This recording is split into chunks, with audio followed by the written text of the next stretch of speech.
Jemi rikthyer sërish në studio, do të diskutojmë për paqen fiskale. Janë publikuar më herët, muajin e kaluar, më herët gjatë këtij muaji edhe udhëzimet nga Ministria e Financave, ka nisur zbatimi nga administrata tatimore, nga ajo doganore, por përfshihet njëkohësisht edhe pushteti vendor. Ne mëngjesisht do të diskutojmë me zotin Elton Musa, pedagog i drejtës tregtare dhe financiare. Zoti Musa, mirë se erdhët. Përshëndetje, edhe faleminderit. Ta nisim me pyetjet përgjithshme. Paqja fiskale ishte momenti i dur, duke pasur gjithmonë parasysh faktin që do të jetë shumë e vështirë për ta bërë këtë kur të jemi pjesë e BE-s dhe do të përfitojnë bizneset? Realisht, paqja fiskale ishte një ndër instrumentet më të mirë për zhvillimin ekonomik për vitin 2026. Ne mund të themi që paqja fiskale ju dha mundësi biznesit dhe administrata tatimore u bë deri diku në një farë mënyrë një lloj partneri për sa i përket me biznesin. Edhe kjo ishte një mundësi e artë për gjithë bizneset, që cilat për shkak të problematikave që kishin pasur në 15 vitet e fundit, në 10 vitet e fundit, ata kanë një mundësi për të bërë një backup të tyre dhe për të pastruar, si i thon fjalës, të gjitha detyrimet tatimore që ata kanë. Por gjithmonë duke u bazuar në bazë të ligjit, në bazë të vetë deklarimit të tyre. Dhe në këtë kuadër, dhe në kuadrin e politikës fiskale, ne mund të themi që paqja fiskale ishte një instrument shumë i mirë. Sepse, çfarë ndodhi? Hoqi mundësinë administratës tatimore për të bërë bezdishme tek bizneset, për të vazhduar kontrollet, për të vazhduar penalitetet e shumta, dhe i dha mundësinë biznesit që edhe me aktet ligjore dhe në ligjore që dolën së fundi, i dha mundësinë biznesit për të vetë deklaruar. Çfarë do të thotë kjo vetë deklarim? Çdo gjë sot administrata shtetërore ka bërë gjën më të mirë. Ka hequr mundësinë e takimit me njerëzit, që do të thotë takim me administratën tatimore. Që të shkojë të inspektoj bizneset. Dhe aty fillon negocimi pastaj. Aty fillon negocimet, aty fillojnë problematikat. Ndodh gjithçka, çdo gjë bëhet në një fillim. Sot dhe me formularet përkatës, sot, për sa i përket biznesit, gjithçka kanë drejt që deri me datë 5 qershor të bëjnë vetë deklarimet e tyre, të bëjnë aplikimet e tyre dhe më pas administrata tatimore deri me 20 qershor do t'i kthejë përgjigje në vetëm online. Pra, që do thot takimi me njerëzit është hequr. Administrata tatimore është bërë partner për vetëm në e-filing në tatime. E njëjta gjë ndodh me doganat, e njëjta gjë ndodh me pushtetin vendor. Sepse ne mund të themi, ne flasim gjithmonë administrata tatimore, por mos harrojmë që kemi edhe problematika të mëdha të pushtetit vendor. Janë në sistemet e taksave të pushtetit vendor që cilët kanë një problematik totale. E lidhur kjo me paaftësinë, e lidhur kjo dhe me mosdijen e biznesit. Edhe mungesë sistemesh të mirëfillta që të funksionojnë. Shumë e saktë kjo nga ana juaj, dhe mungesë sistemesh të mirëfillta, që do të thotë nuk kanë funksionuar siç duhet. Bëjnë disa vendime këshillëve bashkiak, ata duke tejkaluar ndonjëherë dhe ligjin, tejkalojnë ndonjëherë dhe vlerat për sa i përket cili është biznesi i vogël dhe cili është biznesi i madh, edhe mund të themi në fjalë në gjuhë popullore i angopin biznesit me detyrime dhe kamadvonesa duke vendosur gjoba. Këto duhet fshihen, pra padyshim ato që janë deri në fund 2014 do të fshihen automatikisht. Është një pastrim shumë i mirë i bilancave, sepse praktikisht ishin borxhe të vdekura, mund të themi kështu, pa mbledhura ndonjëherë. Mund të themi borxhe të vdekura, mund të themi paqja fiskale i ka dhënë mundësinë dhe shumë bizneseve cilët kanë qenë pending, kanë qenë të mbyllura, kanë qenë të pezulluara, dhe për shkak të borxheve që ata kanë pasur, çdo lloj biznesi e ka pas mbi kurriz dhe nuk e pastronte dot veten.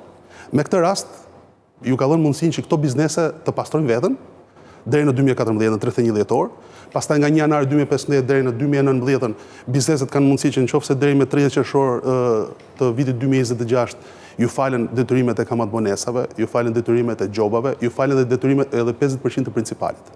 Por nëse ata deri me 31 dhjetor të vitit 2026 do të paguajnë principalin total, do t'ju falen diku te 25% të principalit. Çka do thotë që administrata shtetërore është bërë në një farë mënyre, është bërë përveç faktit të kujdesshme, po mund të themi që është bërë dhe në një farë mënyre çliruese për bizneset. Pse themi çliruese? Deri diku, në momentet kur ka qenë paqja fiskale dhe ligji duke u bërë projekt vendim, nuk ishte asnjë ide për të hequr barrën për sa i përket barrën tatimore të biznesit, për sa i përket pjesës detyrime për sigurimet. Por në këtë rast ne kemi një lloj mundësie që biznesi po i hiqet një principal.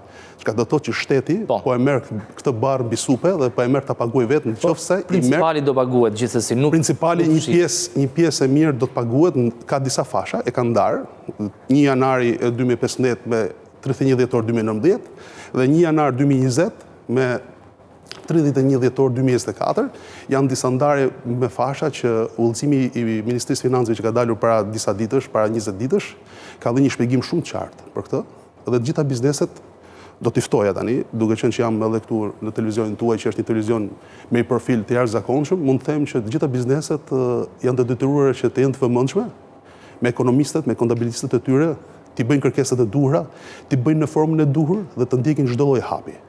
Sepse po nuk e bën procesin e duhur, ata do të humbasin në fund dhe pastaj nuk ka më kthim brapa. Patjetër. Në aspektin zoti Musa të barazisë apo të barazisë në treg dhe të konkurrencës, padyshim ka biznese që janë realisht informalitetin mund ta kenë zero apo pranë zeros. Ka tjera që funksionojnë në informalitet dhe me drejt këto biznese që kanë qenë të rregullta mund ndihen disi të diskriminuara. Por gjithsesi jemi dakord që amnistia apo paqja fiskale pavarësisht emrit duhet bërë. Duhet sigurohet administrata që pas përfundimit ose pas kadimit të afatit të këtij ligji, të këtyre dy ligjeve, nuk do të ketë ai biznes i cili ka përfituar nga paqja fiskale, nuk do të rikthehet sërish në informalitet, sepse përfiton tani edhe pas 2-3 vitesh kthehet ku ishte. Do të kemi diçka parasysh që paqja fiskale është një mundësi e dhënë për biznesin në kohë reale tani për detyrimet e prapambetura. Por kjo nuk jep mundësinë administratës tatimore që mbasi të bëhet gjithë procesi i vitit 2026, administrata tatimore të fillojë dhe të verifikojë këtë lloj biznesesh. Sepse kjo do jetë ajo që do të ndodhi. Nëse deri në ditët e sotme, në këto vitet e fundit, kemi pasur një marrëdhënie midis administratës tatimore dhe biznesit të çekuilibruar, që i cila nuk ka qenë një marrëdhënie e drejtë për drejtë me problematika të theksuara, paqja fiskale, ligji për sa i përket paqes fiskale në implementimin e saj këtë bën. Çfarë ndodh? Fshin, i jep mundësi biznesit dhe nga ana tjetër i jep mundësi dhe administratës tatimore që në një të ardhme të vijë dhe të jetë pranë biznesit, por t'i parë ku ç'dojnë, ku janë problematikat dhe të zgjidhen në kohën e duhur.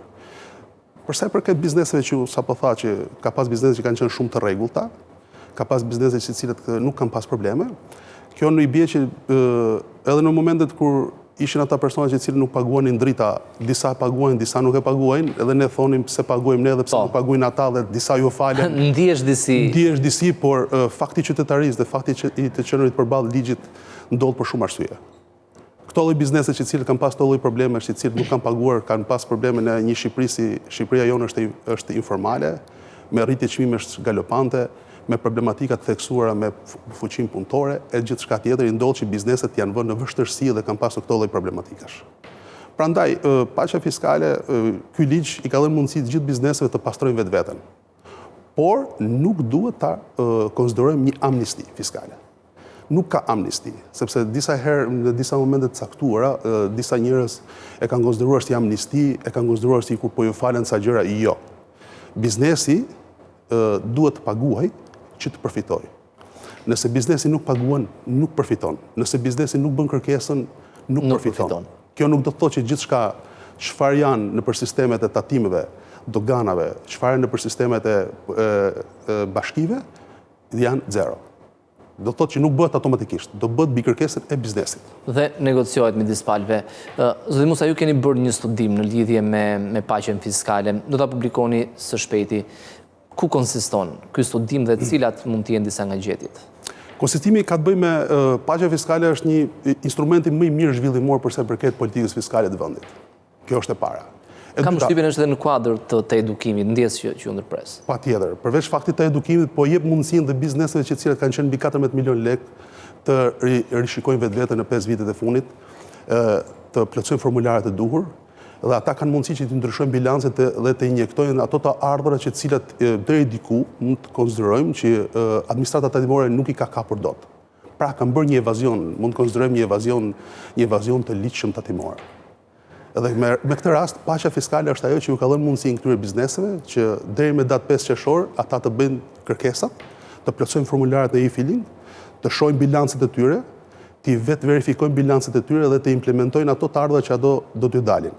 Dhe duke bërë këto lloj deklarimesh, këto biznese çfarë ndodh? Ju dalin disa detyrime. Dhe këto detyrime që do të dalin, ai tatim fitimi që do të dali, ai detyrimi sigurimeve që do të dali, ai detyrimi implementimit të këtyre të mjeteve monetare që ata i kanë futur në bilanc, ndodh ky proces që ata janë detyruar të paguajnë administratës tatimore.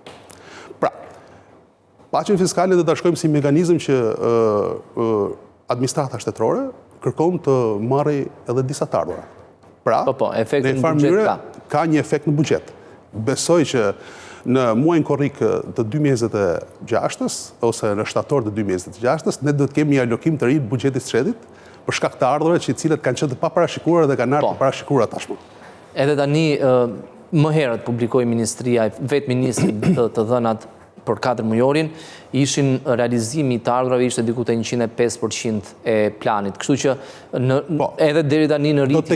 Do të kalohet. Ministria e Financave dhe Ministria e Ekonomisë të dyja së bashku kanë bërë një punë të jashtëzakonshme që është e vërteta për të nxjerrë. Prandaj dhe gjitha udhëzimet për separatimin e paqes fiskale nuk kanë dalë në kohën e dur, se praktikisht do të kishin dalur më herët, por u mbyll 31 marsi që gjitha bizneset të vetë deklaronin, të mbyllin deklarimet, të mbyllin bilancet e tyre, të mbyllin FDB-t në e-filing. Ndodhi ky procesi që mbas kësaj kohe administrata shtetërore mori kohën e dur dhe bëri gjitha udhëzimet përkatëse për ta bërë në mënyrë më të dur dhe më të thjeshtë që biznesi të ishte komod. Pra, kemi një lloj partneriteti në thojza midis administratës shtetërore dhe biznesit për të implementuar paqen fiskale. Kjo është ajo gjë e më e rëndësishme që ne mund të themi. Edhe në bisedat që kemi zhvilluar me kontabilistë, me ekspertë të tjerë, bjen sy diçka që bizneset nuk është se janë shumë të interesuara për të aplikuar. Mund tjetë edhe fakti që është ende herët dhe ne kemi zakon të alem për në ditë fundit, por gjithsesi mund të kenë realisht bizneset arsye për të mos përfituar nga paqja fiskale, për të mos aplikuar. Po ka dy momente. Një moment i parë është bizneset që cilët ka një kontabilist, bizneset që cilët ka një ekonomist, janë ato bizneset që cilët mund të themi që nuk kanë pasur problematikat mëdha. Sepse në vetvete kontabilisti dhe ekonomisti për shkak të marrëdhënies që ka me administratën tatimore gjatë gjithë kohës, administratën doganore dhe me administratën qendrore për sa i përket të pushtetit vendor, e din shumë mirë që një detyrim po ta lësh do të rritet. Edhe biznesit e rrisi që kanë të koka që duhet paguar. Kryesisht bizneset që cilët kanë pasur problematika për mos pagimin e detyrimeve janë bizneset që cilat ose ka pasur dikush mamin, një djalë teze, një çup teze, që cili e ka pas ekonomist, po sistemi nuk e ka lejuar kodi, kjo më thet thash, ka ndodhur një proces se këto kanë problematika të caktuara. Pastaj momenti i dytë, pse mund të themi që bizneset që cilat nuk kanë pasur kërkesë për të përfituar nga paqja fiskale, unë mund të them që është për bizneset që cilat janë mbi 14 milion lekë. Sepse aty fillon dhe problematika e madhe. Këto lloj biznesesh janë ato që cilat vështirësinë më të madhe implementimi dhe ndryshimin e bilanceve të 3 viteve ose të 5 viteve të fundit. E para indeksimi i rritjes së fluksit monetar tek bilanci i tyre do thotë edhe një detyrim shumë i madh për të paguar në administratën tatimore nëse ti do të ndrosh të bilance sot. Edhe këto mund të them që këto biznese mund të jenë skeptike, edhe do jenë duke e vlerësuar deri në moment të fundit me kontabilistët e tyre. Ta bëjnë apo jo? Që ta bëjnë apo jo, sepse kjo është një moment kyç për ta.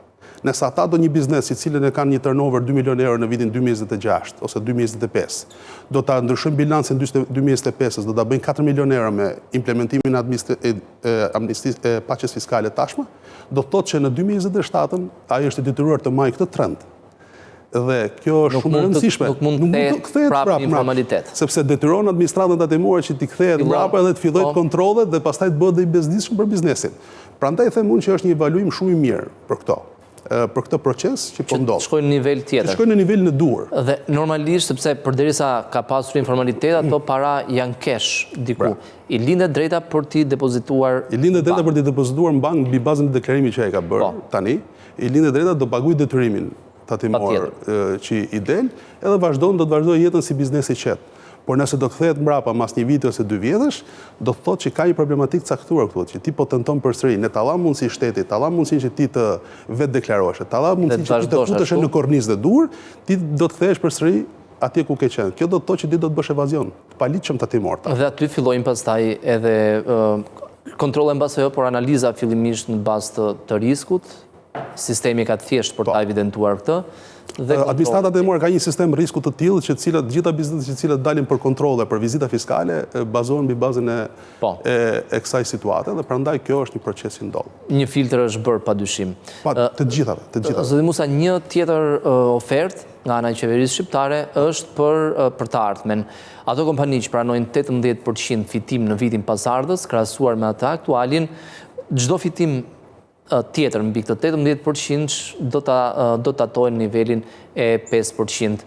Mund tjetë edhe kjo një ofertë e mirë që sërish në çon drejt formalizimit? Kjo ka të bëjë me rritjen e qëndrueshmërisë së biznesit. Kjo ka të bëjë me përthithjen e biznesit tuaj në vendin tonë. Që do thotë, Ne jemi në proces integrimi në Bashkimin Evropian i dashur, dhe ky proces është përthithja sa më shumë e bizneseve të huaja dhe ndërkombëtare për të bërë pjesë e Republikës Shqipërisë, për të transferuar bizneset e tyre këtu, dhe duke pas parasysh dhe politikat fiskale që ka rajoni, kjo ofertë e qeverisë mund të them që do të jetë një përthithje shumë e mirë, dhe këtë impakt ne do ta shohim në fund të vitit 2026. Se cilat do të jetë kur të jetë momenti i dur, dhe do të jetë një informacion për të parë se cilat janë bizneset që cilat kanë ardhur në Republikën e Shqipërisë dhe cilat do të jetë fuqia punëtore që cila është rritur. Dhe unë mendoj që qeveria shqiptare është në rrugën e duhur për këtë proces. 18% fitim është normal për një kompani, pra për ta lidhur ose për ta mensuar disi nëse do të aplikojnë apo jo kompanitë? Ka një moment, 18% fitim sot, kur e shikon për një kompani që cile ka një turnover 50 milion euro, 30 milion euro të duket shumë, por ky 18% nuk është të thënë që je i detyruar që ti ta paguash në administratën tatimore cash edhe t'ja transferosh në llogari. Se mund bësh reinvestim brenda shoqërisë dhe atë 18% t'ja ketë tëndin përsëri. Pra, në një farë mënyrë, bizneset e mëdha, korporatat e mëdha, sistemi i qeverisë së tyre, po të bëj një politikë të mirë përsa i përket biznesit, mund konsideroj dhe mund përfitoj shumë. Rajonin e ke me 22, ke me 20, ke dhe me 25, ke dhe me 33% përsa i përket Europës. Pra që të thotë, kur bën një evaluim të gjerë, ne mund themi që Shqipëria po jep një mundësi biznesit për të bërë pjesë dhe për të ardhur, për të transferuar. Dhe këtu rrisim ekonominë, këtu rrisim qëndrueshmërinë, këtu rrisim fuqinë punëtorore, dhe çfarë ndodh në fundit ka fluks monetar tek populli. Ky është momenti qarkullimi. Qarkullimi është likuiditeti, është gjë më e rëndësishme që kemi. Është si gjaku, kam përshtypjen. Jo, po. Edhe kjo. Ndërkohë, mund të ketë ekziston edhe frika për mbase jo evazion, por pastrim parash pikërisht te kjo pikë. Administrata tatimore është përpjekur të sqarojë dhe të sigurojë që nuk do ndodh. Paqja fiskale ka edhe një moment, se ky është ju e theksuat e prekët shumë mirë i dashur.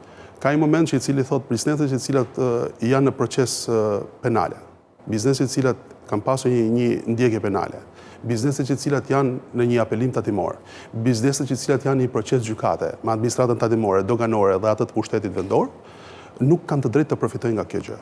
Por ju jepet mundësia, këto me ndjekje penale, biznes me ndjekje penale dhe me procedime penale, përse përket pastrim parash, diçka tjetër është në mënyrë taksative që nuk kanë asnjë lloj mundësie, ndërsa bizneset që cilat kanë kundërshtuar aktet e administratës tatimore në vite dhe janë në procese gjyqësore ose janë në apelime tatimore, ju jepet mundësia që të heqin dorë nga kjo gjë, të tërhiqen nga gjyqi dhe të vazhdojnë të përfitojnë nga paqja fiskale. Pra, do thotë që ligji ka qenë shumë i kujdesshëm kur është krijuar, që do thotë për të mos dhënë asnjë lloj mundësie implementimit të ardhurave nga pastrimi parave, nga bizneset që cilat janë lidhura me krimin.